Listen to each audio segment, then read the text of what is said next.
c'est un régime qui est connu depuis plus de 50 ans. Le but de ce régime est de diminuer la quantité de farineux qu'on trouve dans les pâtes, le riz, les pommes de terre et d'autres aliments qui contiennent des glucides. Ce régime amène 5 fois moins de farineux qu'une alimentation équilibrée. Et le but de ce régime, c'est la perte de poids. Alors, puisqu'on parle de perte de poids, est-ce qu'on peut donner quelques chiffres sur l'obésité et le surpoids en Suisse? On sait qu'en Suisse, 40% de la population est touchée par le surpoids et l'obésité et 15% chez les enfants.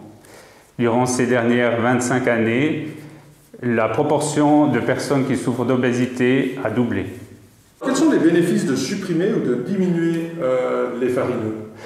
Ce régime permet de perdre rapidement du poids durant les 6 à 12 premiers mois et les résultats sont même meilleurs que pour d'autres régimes.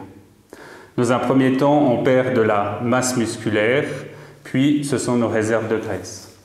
Est-ce que vous recommandez de supprimer ces farineux ou alors quels sont vos conseils?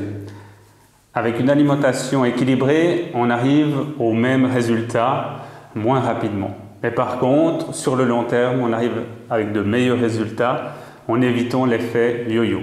Ce régime, pauvre en farineux, peut induire une diminution du métabolisme, des frustrations et même développer des troubles du comportement alimentaire.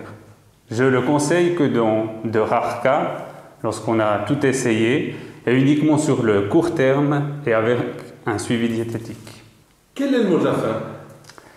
Le mot de la fin, c'est que les farineux sont indispensables comme source d'énergie. Par contre, le sucre ajouté, le saccharose, n'est pas indispensable, mais fait partie d'une alimentation plaisir. Je vous encourage à regarder notre première vidéo sur le chocolat. Dans nos consultations, on vise une alimentation équilibrée, agréable. Le but, c'est la perte de poids et surtout de ne pas en reprendre.